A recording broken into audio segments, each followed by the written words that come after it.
to this topic. So, and we are recording this to put on the NNIP website for those folks who couldn't attend today.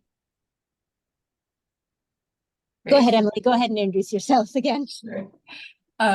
So my name is Emily Verberg. I'm a training and technical assistant specialist at the Urban Institute. I work with Kathy and Leah to help coordinate the National Neighborhood Indicators Partnership, and also work on a couple of other projects at the Urban Institute. Kathy, would you like to introduce yourself or reintroduce yourself to the partners? Oh, sure. Just I'm Kathy Pettit. For those of you who don't know me, I co-direct NNIP with Leah Hendy, who couldn't join us today. And this is, well, Emily will explain. This is sort of a new series that we are launching today. So we are very excited to see places from people from so many different places, including it's great to see people in person at the conference room, which I'm envious of always to have people join each other. So go ahead, Emily. Great, thanks. Wonderful. So just to refresh, the NNIP mission is that we help local communities use data to shape strategies and investments so that all neighborhoods are places where people can thrive. We're all familiar with this mission. Just a heads up that we're working on some new language to help describe some of the work that NNIP does. So that's something to look out for in the coming months. Next slide, please. And we know that many of our partners have seen this before, but we wanted to bring this up for folks who may not have been introduced to our strategic framework for 2024. You'll see here we have three of our goals here, data-informed local policy and practice. Our goal is to support national networks and organizations and agencies in actively promoting and investing in the use of data that's influenced by NNIP values and examples. We're also looking to be improving our promotion and investment in the local use of data. So we want to be supporting local actors in making data-informed changes in policy and practice to be distributing resources more fairly and equitably across neighborhoods. And finally, we're really excited about building a stronger and expanded NNIP network that supports influence and impact in NNIP cities and nationally. And this webinar and the webinars that will come after it, this concept of having more learning and sharing within the network is a part of this third goal of stronger and expanded NNIP network. And I won't read through them, but you'll see the cross-cutting strategies that move across those three goals. Next slide, please.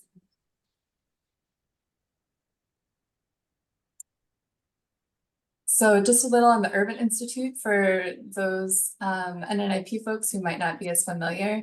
Our mission at the Urban Institute is to drive impact by equipping change makers with evidence and solutions that increase upward mobility, create communities of opportunity and prosperity, build a just and equitable society, improve people's well-being, and promote effective use of resources.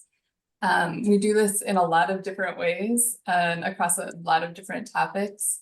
We have a newsletter that is a good way to stay on top of the work that's happening at Urban, because chances are there's something happening here that is relevant to what's going on in your community. So Kathy's going to drop the link to sign up for the newsletter in the chat. And I would recommend that as a way to stay connected with the Urban Institute. And next slide, please, Kathy. Chat and move the slide all at once, and hopefully fix the typo afterwards. Thank you. Wonderful. So Kathy and I have been thinking a lot about how to promote exchange and between NNIP and Urban, while also creating many different ways for NNIP partners and alumni to engage with the network. As we mentioned before, one of these strategies are these quarterly webinars. I won't read through the rest of them, but I'd like to give you all a moment to read this slide. So I'll just pause, and if any ideas come to mind for other ways that we can promote exchange between the Urban Institute and NNIP, please use the chat to drop those ideas in there. Even if ideas come up throughout the course of this presentation, we're really interested in learning how else you all think we can promote that exchange.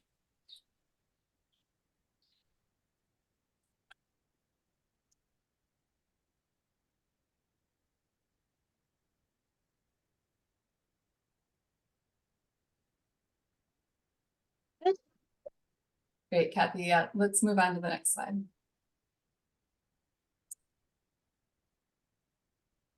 So as you can see, Urban's work spans many, many different topic areas. We just wanted to lay them out here. So take a look at this grid and yeah, notice where there might be overlap between your local work and the work happening at the Urban Institute. And I'll just give one final plug for the Urban Institute newsletter as a great way to stay on top of all of the work coming out in these areas. There's both like a global newsletter, but also newsletters for all these specific areas too. Great, and that's all from me for now.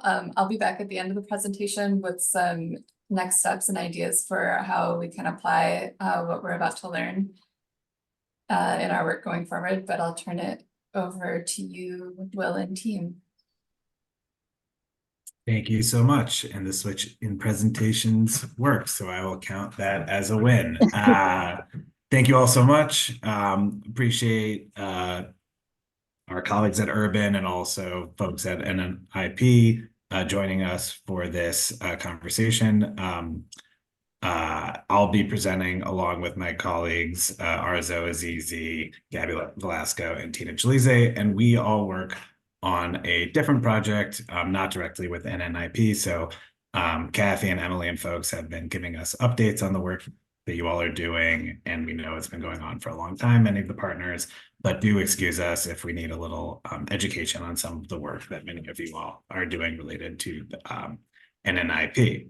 And without further ado, we'll just be talking through a couple different items related to the upward mobility framework. So Arzo and Gabby are going to give an overview of the upward mobility framework, how the work came to be, and then some of the specific mobility metrics and tools that we have available related to the upward mobility framework.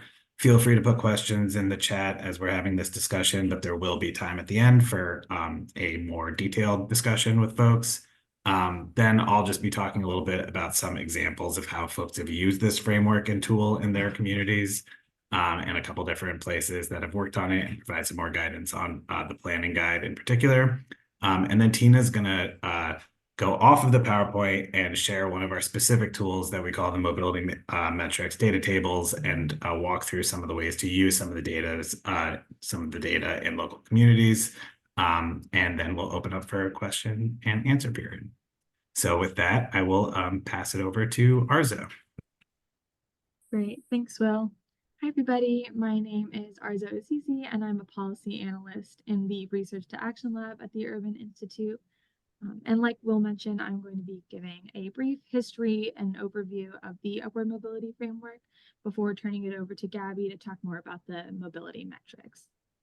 And so jumping right in, I just want to start off by saying that mobility from poverty has too often been viewed only as a matter of individual ability and hard work, that sort of notion of if you work hard, you'll get further.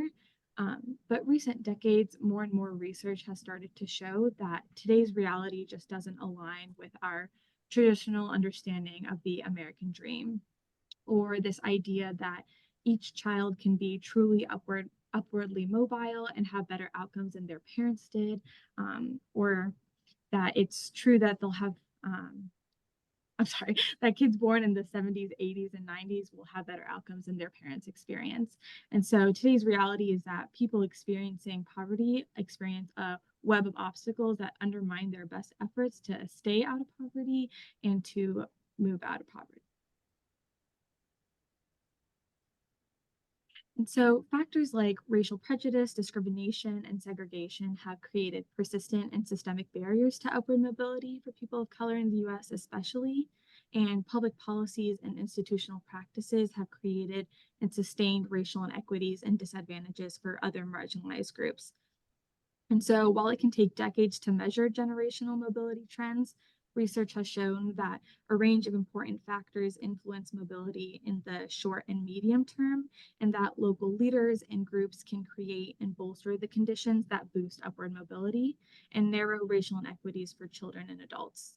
So to achieve meaningful progress and to build public will, communities need actionable metrics to assess current conditions and to monitor their progress.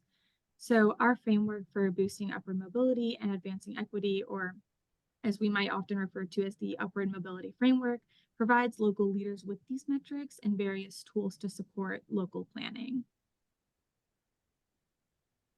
And so for just a little bit more background and history, the upward mobility framework builds on a previous effort known as the US Partnership on Mobility from Poverty, which was a convening of cross-disciplinary leaders led by Urban Institute that asked the question, what would it take to dramatically and sustainably increase mobility from poverty?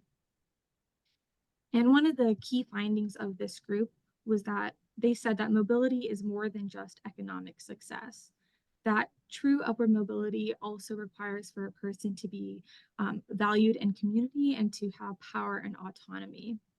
And so power and autonomy often refers to the ability to make choices or to influence actions that affect an individual's future. And then being valued in community is when a person has the respect, dignity, and ability to contribute meaningfully to their community.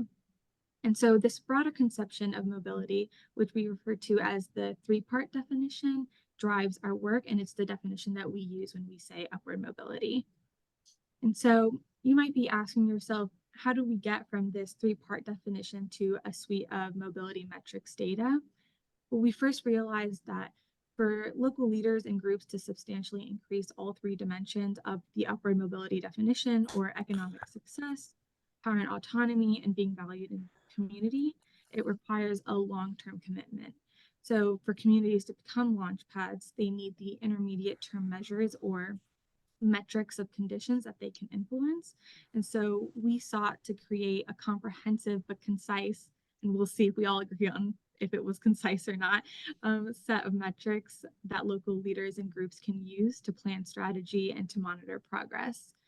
And so here I'm going to turn it over to Gabby to talk more about the mobility metrics in detail and the rest of the upward mobility framework. Awesome. Thanks so much, Arzo. Hi, everyone. My name is Gabby Velasco. I'm a policy associate in the Research to Action Lab at the Urban Institute.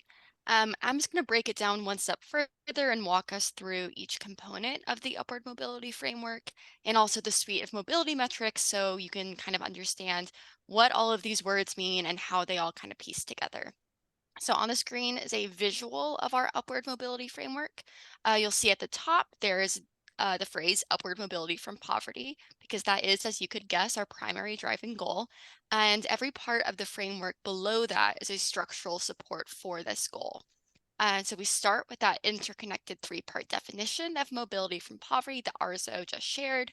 Economic success, power and autonomy, and dignity and belonging are the three components that holistically represent upward mobility. And then supporting mobility from poverty are 5 essential pillars. So the first pillar identified is opportunity-rich and inclusive neighborhoods. Neighborhoods play a really central role in supporting family stability and well-being, their access to social and economic opportunities, and their children's chances to thrive and succeed. Next is high-quality education. So from preschool through post-secondary, education provides a crucial avenue to economic and social mobility. Rewarding work. Jobs and wages, as we know, constitute the primary source of income and economic security for most people in the US today. Fourth, healthy environment and access to good health care. Research shows that good and stable health helps people of all ages surmount life's challenges, excel in school and on the job, ensure their family's well-being, and fully participate in their communities. And finally, our fifth pillar is responsive and just governance. So that's governance that is attentive to the needs of all community members and residents who are engaged in decision making. And residents who are engaged in decision making are hallmarks of a community that supports upward mobility. And then finally, across all five pillars is another key foundation: ensure equitable access for all, including people of color and other marginalized groups. Combating persistent racial inequities across these pillars is central to achieving upward mobility in our communities, so this emphasis on racial equity is highlighted across all elements of our framework. And then one level further, under each pillar is a set of key predictors of mobility from poverty. So these are evidence-based factors that research shows that are strongly aligned with the likelihood that a community can create conditions to boost the economic and social mobility of its residents while also narrowing racial and ethnic inequities. Okay, so now we've reached the mobility metrics, and for each predictor, the working group selected a metric that could be used to compare and monitor a community's performance over time. Basically, the mobility metrics are just our way of taking one aspect of the predictor and making it actionable for communities. And no data source is perfect, but our team worked to select metrics that best balance the variety of considerations. So there's a lot of metrics that could reasonably represent the predictors in our framework, but we were charged with choosing a concise number, which took a lot of research and a lot of effort. So our team developed 7 criteria that all of our metrics needed to meet. So that is that they be valid, meaning that it's well established or accepted in research and policy, and it can also accurately measure the predictor that it's made to represent. We require it be widely available, so meaning that it draws upon existing and accessible data for communities all across the US, that it be repeated at regular intervals to allow for more effective monitoring and to signal the potential effects of policy intervention so you can track progress on a metric over time. We require that they be geographically mindful, meaning that the metric is ideally available at both the city and county level and is less sensitive to resident turnover. That it be consistent across time and geography so that it ensures meaningful tracking and clear comparison within and across different localities. We require that the metrics be structurally relevant, meaning that they help identify a systemic condition that is influencing mobility from poverty rather than individual level outcomes. And finally, we wanted our metrics to be structurally equitable and inclusive of important subgroups, meaning that the metric helps identify structural equity in the community, acknowledging that people experience poverty and upward mobility differently. We ask of each metric, can it be disaggregated by race and ethnicity? Or are there other characteristics that can distinguish groups of privilege from those of disadvantage? And in this graphic, you can see kind of how all those pieces fit together really nicely with each pillar going down to a predictor. So like opportunity rich and inclusive neighborhoods, being able to be measured by housing affordability, which specifically is measured by the metric of ratio of affordable and available housing units to households with low, very low, and extremely low incomes. The metrics can serve as tools to compare your values to peer communities, to highlight structural barriers that might contribute to racial inequities in your community. They can be used to prioritize areas of action that can have the greatest local impact, to highlight interconnection among predictors from various policy areas, to engage the right partners, and also can be useful for setting targets to improve conditions over time and to monitor your progress. And with that, I'll turn it over to Will, who will talk about our local planning guide and some examples of cross-sector partnerships. Thanks so much, Gabby. And I realized I didn't really properly introduce myself. I'm Will Engelhardt. I'm a senior training and technical assistance manager with Urban Institute with the Justice Policy Center, working primarily on criminal legal system projects that intersect with behavioral health, but also across a number of different training and technical assistance projects at Urban, including this one.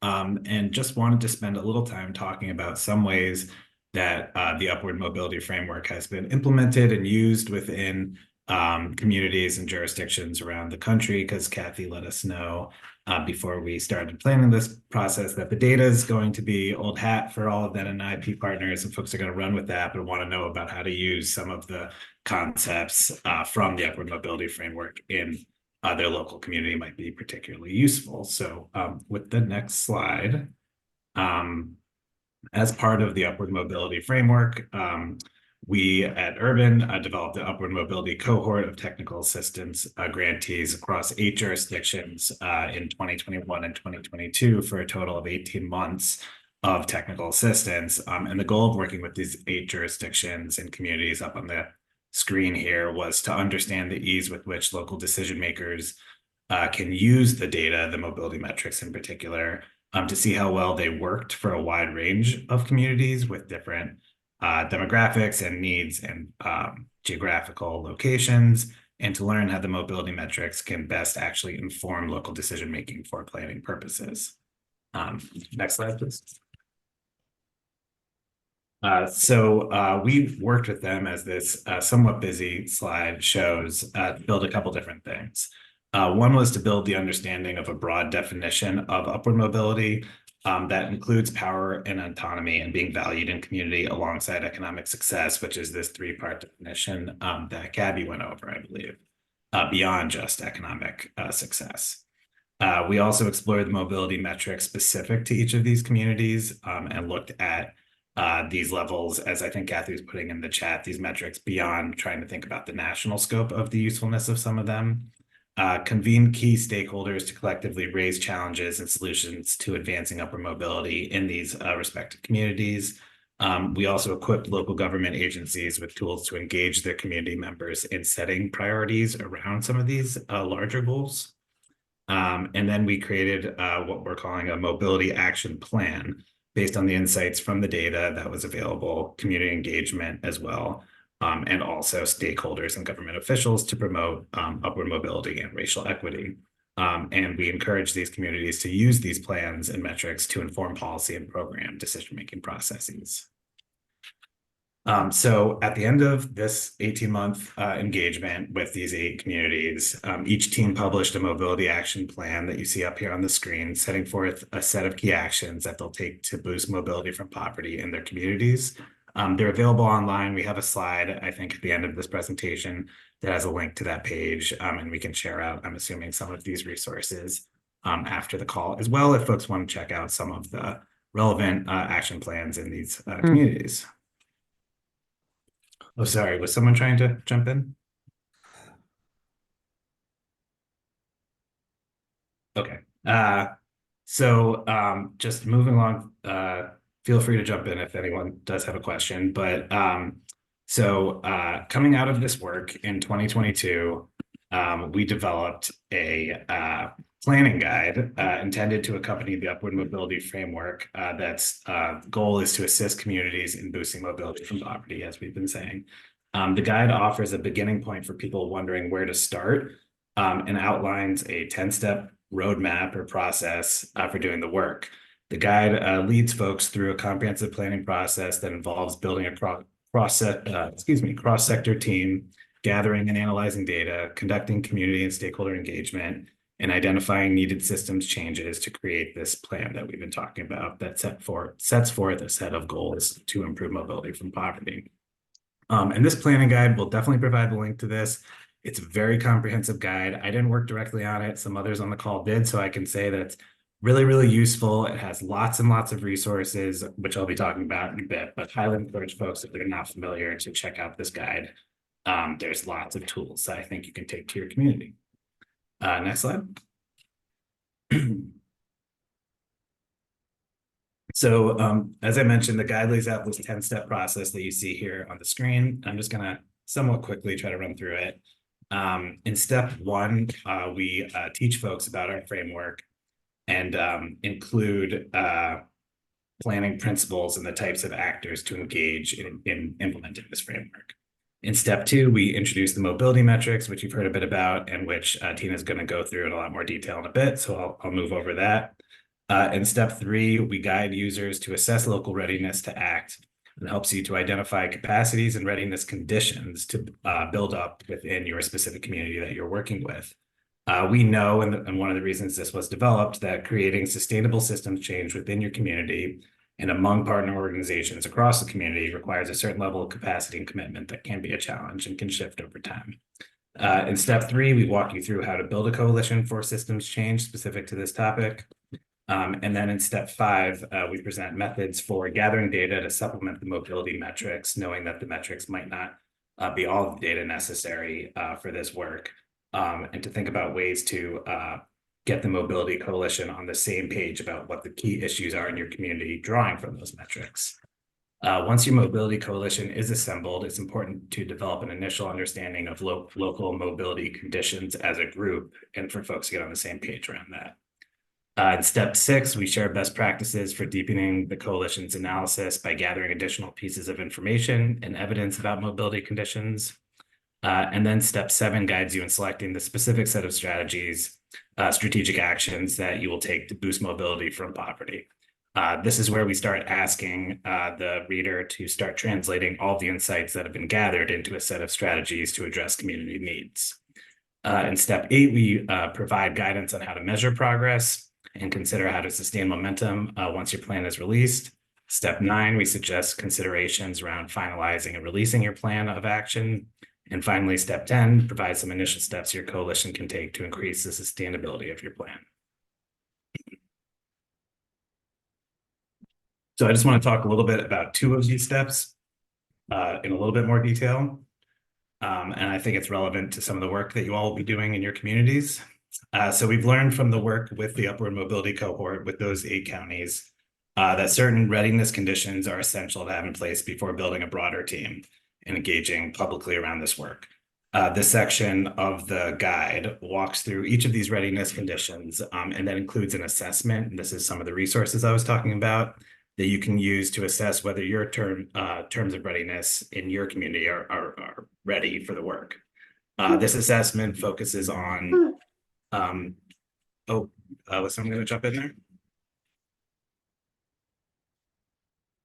Oh, no problem. So this readiness assessment focuses on these items primarily up on the slide, which is a clear commitment from local leadership. Always important to have actual government commitment locally, and always a challenge oftentimes around this work. Preparedness for cross-sector partnerships across policy domains, something I'm sure folks on the line are very familiar with. Sufficient organizational capacity to undertake this work. An organizational culture that can support system-level, large-scale change. Buy-in from staff across departments. A desire and an impetus to build a shared understanding for structural racism and racial equity, and certainly a commitment from local government leadership and others around this work. Knowledge of the skills and capacity necessary for data gathering and analysis, dedicated resources for meaningful community engagement, and a commitment to ongoing learning and improvement around this topic. Next slide, please. And then in step 4, we talk about about conducting an inventory of stakeholders in your community who you can invite to join your coalition. Even if you're already doing work and have begun the planning process or produced a plan and are now in the implementation phase, we encourage you to identify critical partners without whom you would not be successful in implementing your strategies. To identify these partners, many of which we have listed up on the screen, and I'm sure you all are generally familiar with, we just encourage folks to ask some questions about the potential individuals and organizations listed in the inventory as you think about who the partners are. These questions we have listed on the screen here, but I'll just talk a bit more in a second, which is first, thinking about aligned initiatives. The types of questions for that are thinking about what activities or initiatives does the organization undertake that might align with your efforts to boost mobility from poverty and bring about racial equity.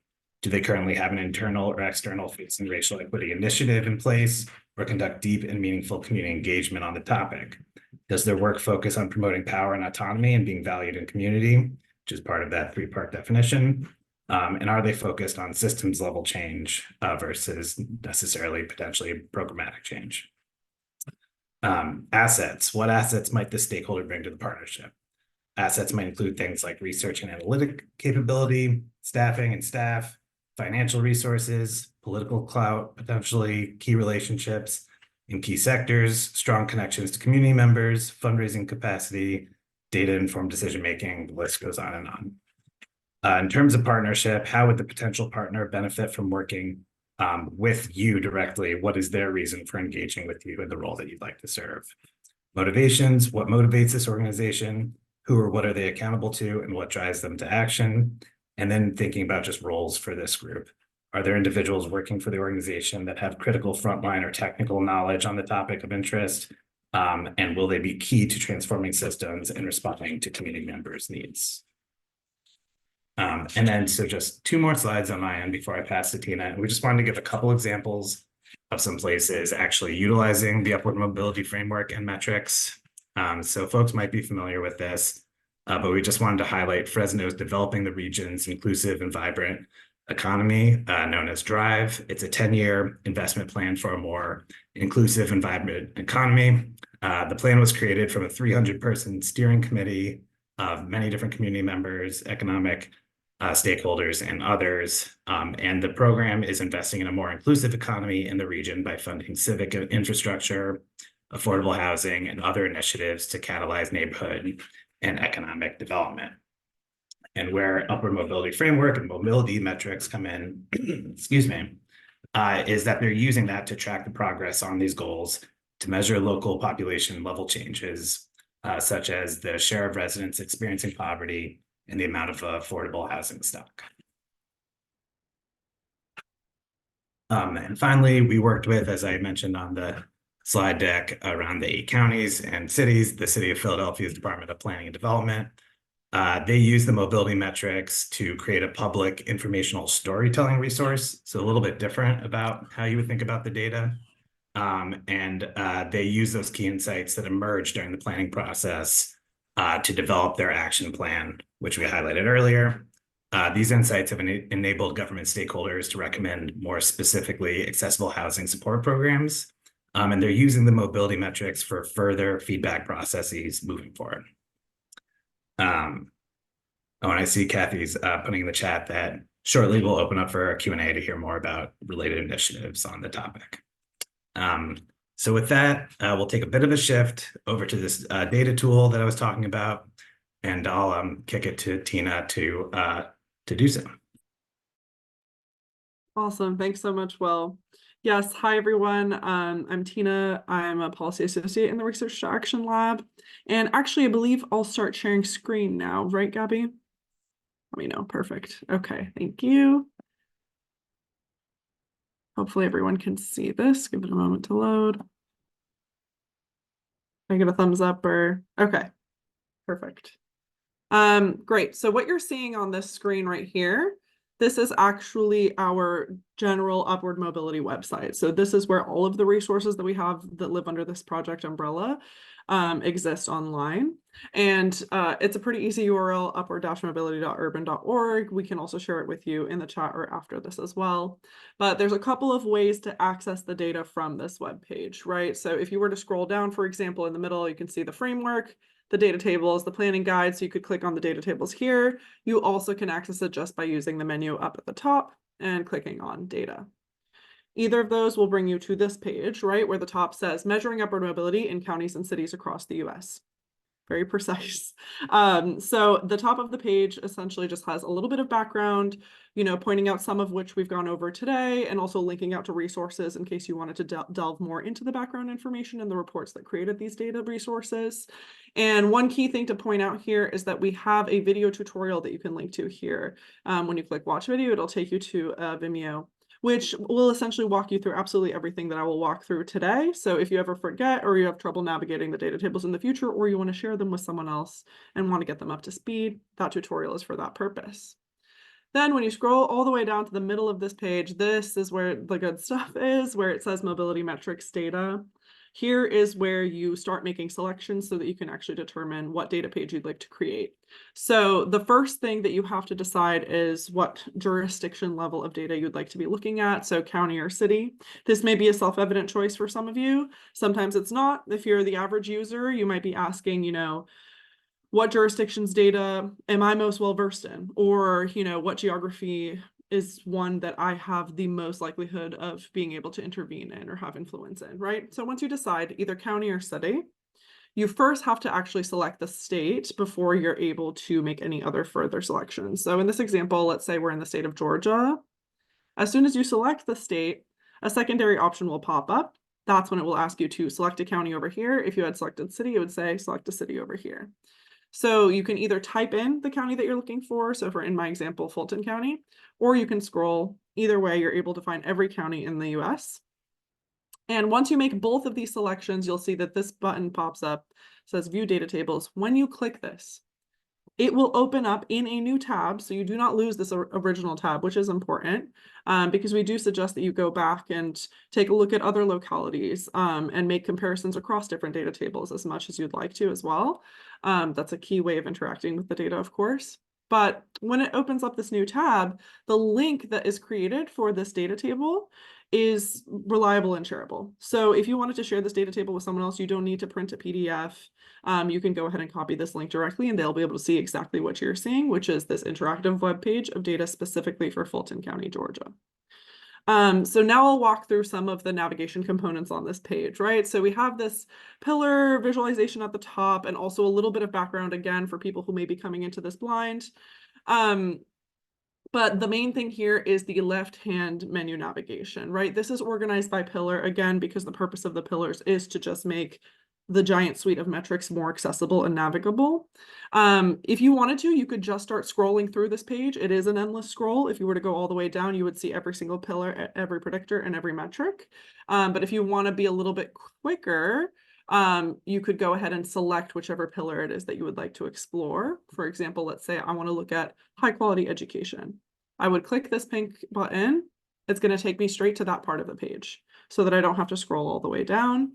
And you'll also notice as soon as I select it, it's going to expand the options in this menu so that now I can even further go ahead and select which predictor specifically, which I like to jump to on the page. Again, if I don't want to scroll. So let's say in our example, I've selected high quality education. I would really like to see what data you can show me for digital access. So I would click digital access. It's going to bring me straight there. Now let's get into how the actual data is displayed, right? So up here you see the predictor is digital access. So this is just telling you of the suite of 24 predictors of upward mobility, this is one of them that is evidence-based, and it definitely shows us that it's connected to upward mobility. But here you'll see the actual name of the metric itself, right? That's within the table. So where it says metric, you'll see share of people in households with broadband access in the home. This is the actual data point that was selected to be representative of digital access as a predictor of upward mobility.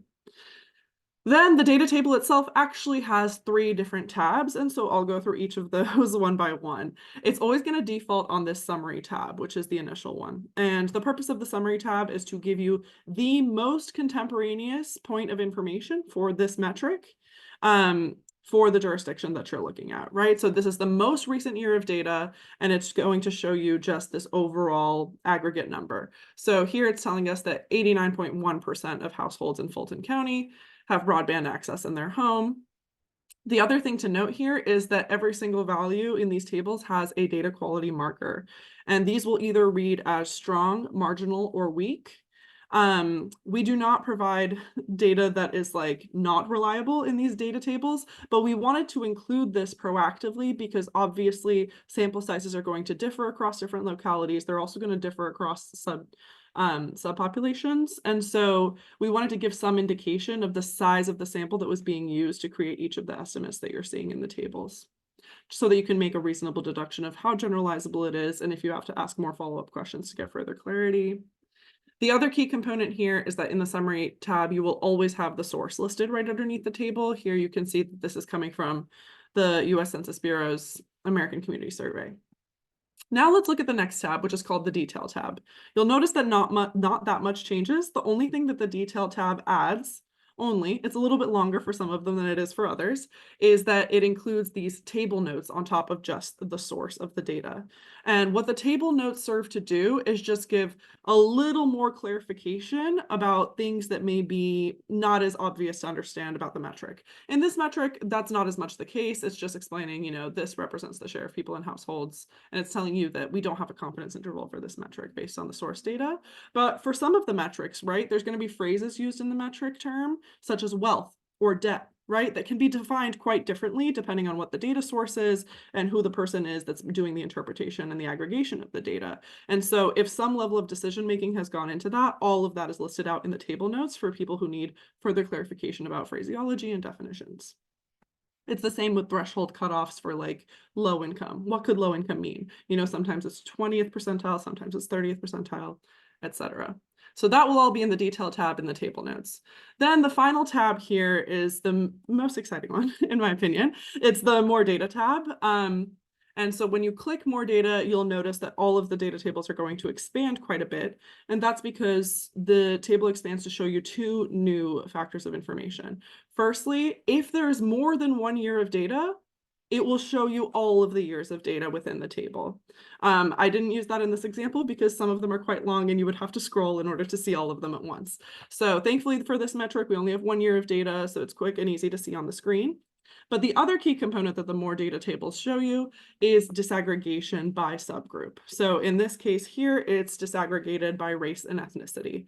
So this original number that we saw in the summary tab, 89.1%, you can still see that up here, right? So it shows you that for the group, which is all, so the total population in Fulton County, we're still showing you that number, right? But now we're also showing you, if you were to look at only the Black population in Fulton County, only the Hispanic population, only the white population, only other races and ethnicities outside of those 3 buckets, right? What do their outcomes look like when you actually disaggregate? And here's when you get to see really salient differences that may be telling a little bit more of the story than you would be able to see otherwise, right? So here you can already see there's pretty significant percentage point differences here from the overall value and the race-based outcomes, right? So when you notice that, you know, Black outcomes seem to be almost 10 percentage points lower than white outcomes, even though both are considered probably strong in the field, that is a gap that is worth exploring, right? So then you can ask yourself, what sort of infrastructural barriers are causing this gap in outcomes? And then you can potentially further target what more information you need, as well as what specific interventions need to be allocated to what specific subpopulations, et cetera. One more thing I'd like to mention on these tables here is that you'll notice these hyperlinks that exist at the bottom here and also up here, right next to the predictor name. When you click on these, they take you to, there it is, the description page. Another way to get there actually is to just click on description on the top left portion of this screen. So you'll notice that that's true in a lot of cases. We hyperlink these wherever possible to make it clear that it's a resource available to you. The purpose of clicking on these is if you want more information about how this metric was vetted, and what we know about the data source and what its limitations are, right? So those different criteria points that Gabby walked you through earlier in this presentation, we actually lay them all out for each of the metrics that we have in our suite, and that's what exists in the description page, and it can further, you know, illuminate what these metrics are telling you and what they can't tell you, and therefore what other data sources you may need to pull in if you have specific questions. Okay, that's it for my walkthrough of the functionality of the data tables, but really quickly before I stop sharing screen, I do also want to point to another data resource that I think it would be useful for me to just scroll through really quickly. So all of these data tables that we created, obviously there was coding that was done on the back end to pull in the source data and aggregate it appropriately to the different levels that we needed in this suite, right? All of that code we have made public. Our GitHub repository for this project is public. This is the link to it. It's another thing that we can share with you. It's a resource we want people who are data literate and motivated to do so to go ahead and leverage for their own purposes. One thing I want to note about this, in case you are not familiar with GitHub, is that yes, this file structure at first seems overwhelming, but we have a very extensive README on this GitHub repository, which walks you through every component of information that's available to you, how it's organized, and how you can access and use it.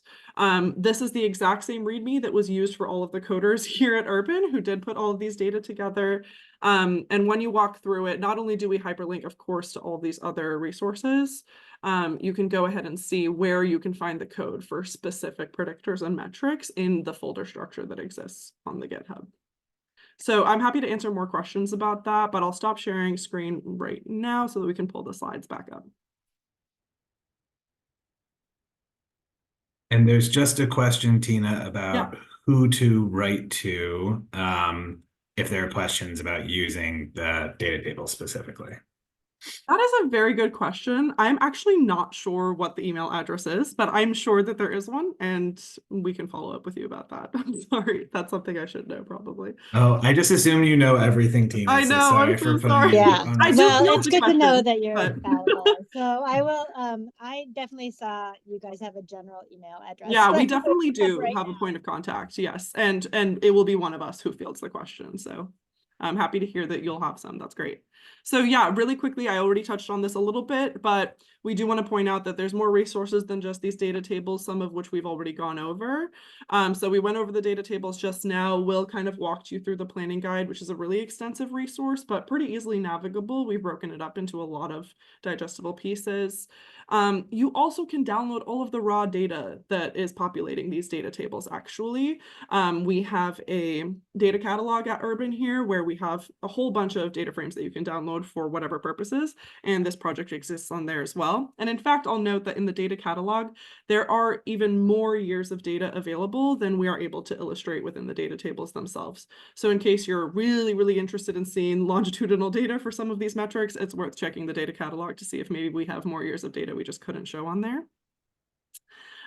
We have what's called the evidence resource library. So these are just short literature reviews for each of the predictors that kind of explains all of the research that was looked at in order to determine whether this predictor was, strong enough to be included within the framework. Of course, the public GitHub repository, which I also just briefly walked you through.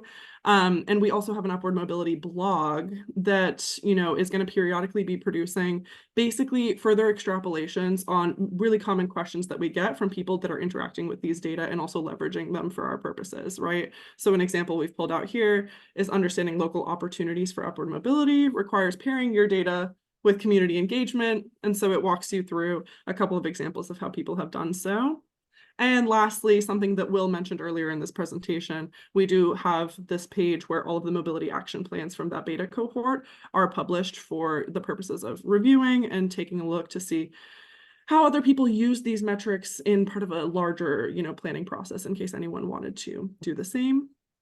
In the future, we are developing a data dashboard, just a heads up.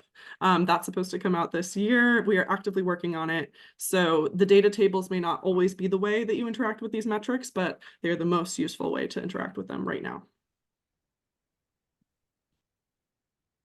And so that was a lot of information. There's also a lot of information. And this is on me, have not done a great job of leaving a lot of time for question and answer, maybe about 5 minutes. So we have a lot of strengths, but maybe time management is what I can work on. But a lot of info. Any questions for us or Kathy? Any particular questions you wanted to raise up with 5 minutes before we then turn over to Emily for a couple wrapping slides? Yeah, and I think we could go shorter. So if people have questions, you could either put it in the chat, or there's not very many of us. You can just come off a mute and speak up too if there's, or just, I think, questions or just comments on how you think this, like, did the framework make sense to you? How does it relate to other things you're doing, connecting with? So I think reflections on how this may or may not be useful locally would be welcome.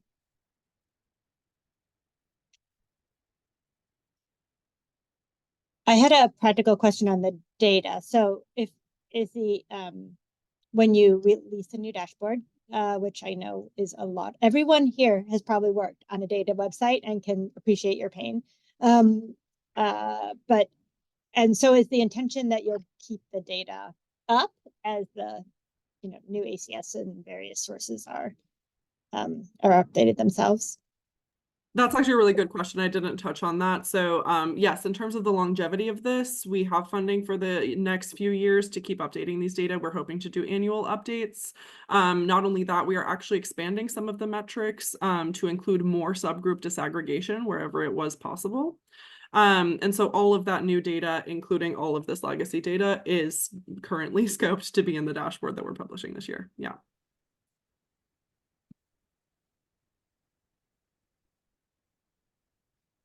When you get TA calls from local, as you're like interacting with local folks, is there sort of common stumbling blocks people are at? Oh, wait, there's a good question.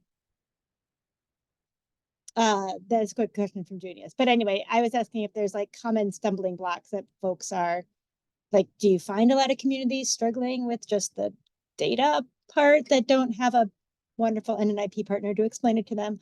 Or they stuck more on the partnerships, like public will side, or using the word power in a politically hostile environment? I don't know. Is it all over? I mean, everything you mentioned sounds familiar to me to some extent. I can only really speak to the data questions I usually tackle, which is there's usually two of them that come up quite frequently. The first is that we provide these data for every county in the country, but only for about 480 cities in the country. And this is again because we cut off, cities that had under 75K populations for sample sizing issues. So there are, smaller communities who nevertheless want these same data points, and it's unfortunate that we can't proactively provide them. But that was part of the reason we made our GitHub public, was so in the hopes that people could go ahead and leverage it for their own purposes as needed. The other thing is that realistically, these metrics they're meant to be like lighthouse measures. They're medium-term measures, right? So if you are trying to track like immediate returns or like how a specific program is going, you need shorter-term measures to be buttressing that work, right? This can only help you so much. I think these are meant to be very much a starting point, a kicking off point, so that you can zone in on areas where you're noticing either a particular strength or challenge. I think Junius has a question, you guys, that might be more structural, if you want to tackle that. Yeah. From Oakland. Excellent. Yeah, I'm not sure if this is referenced to like some of the slides we were doing, but maybe that was unintentional in terms of separating stakeholders from community. Some of these slides were developed, or a lot of the materials were developed specific to local government, talking about stakeholder engagement and then community engagement, other components. But just pulling from step 4 for building your coalition for systems change, the line we have is developing your own mobility action plan will require you to engage not only other government stakeholders, but also external stakeholders whose unique perspective on community challenges and work across the systems that hold poverty and equity in place can help you identify and implement the right strategic actions. So the intention there is really thinking about stakeholders kind of broadly as community members, other agencies, et cetera, and trying to get the perspective of those directly impacted as part of that work. So apologies if that was not clear from the presentation, but that's the intent of a lot of this work. And probably I'll speak on behalf of the group here about trying to actually call out residents as that sort of individual resident or, unaffiliated resident community engagement outside of these institutional groups would be something to consider in the future. And I went very quickly through this, but a number of the communities actively did that work, like Philadelphia, and I know several other communities were developing focus groups and listening sessions and surveys and such of residents and community members from different specific perspectives to engage on the mobility metrics. And that's like a lot of what the focus of their work was doing using this framework. In my experience, locals just go ahead and do the right thing, no matter what we say at the Urban Institute. So there's another question from Tommy. Yes, I just saw this one. So Tommy was asking, will this tie into the financial health and wealth dashboard that Urban also produces? The metrics do not pull from that one, but I believe actually we do use the Debt in America dashboard that Urban produces as an underlying source for one of our metrics. That being said, for example, the Financial Health and Wealth dashboard is the sort of complementary resource we will be linking out to in our dashboard, because we want this to also be a leverage point for people to access all the different data resources at Urban that can be used to help aid, whatever upward mobility oriented work people are doing. So this is a very good question and I appreciate it. And I'm pretty sure that update is also in the works, if I heard it right from our other colleagues. Great. Well, I think Emily, do you want to switch to the slides? Our last slides to close out, since people I know will have places to be. But one of the purposes of this connection was actually to just introduce you to my amazing colleagues. So if there are questions, please, there's that general list, or we can definitely connect you if there's specific ones. And we just have 2 slides before we close out and say thank you to our guests. Whoops, sorry, I thought it was open.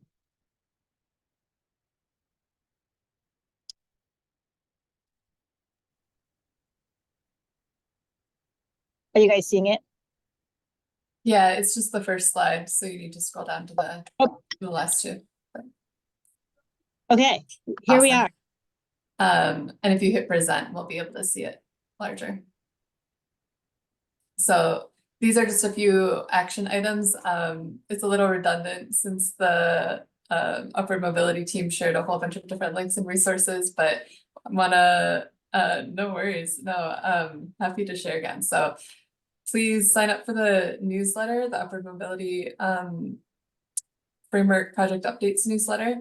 And yeah, we hope that everybody's thinking about how to use this tool in your local context. So please feel free to visit the tool, look up your city and county, and we hope that everyone's thinking about who in your organization, who in your local government might be somebody to share this tool with, to support the work that you're already doing. All right, next slide, please. And we also want to highlight a couple of upcoming NNIP events and activities. So please save the date. We have an ideas showcase coming up on March 6th at 2:30 p.m. We'll also be sending out, oh, Kathy, okay. Cool. We can we- see the Word doc. Okay, try it that way. Great, thank you. We'll also be sending out an NNIP events calendar to support our partners and alumni and staying on top of everything that's going on with the network. As we previewed before, we're working on a communications package with new language to describe our work at NNIP. And then we also have an exciting announcement coming up, the Emerging Opportunities Fund winners. And yeah, we'll be launching a finance survey and also be sending out information about the fall NNIP meeting, which is so exciting to think about already getting back together with everybody. So those are some next steps. And things to keep an eye out for in the coming weeks and months. And yeah, I just want to thank you all so much for coming. Thank you to the Upward Mobility Framework team for all of your work and for sharing it with our network at NNIP. Kathy, do you have any closing thoughts? Nope, we'll send a note around with when the recording and slides and everything is posted afterwards. So, and your ideas about formats or other topics from Urban, other people you want to hear from, experts around the 600 colleagues we have here, all those ideas would be really welcome. Have a great afternoon. Thanks, everybody. Thanks, everyone. Bye.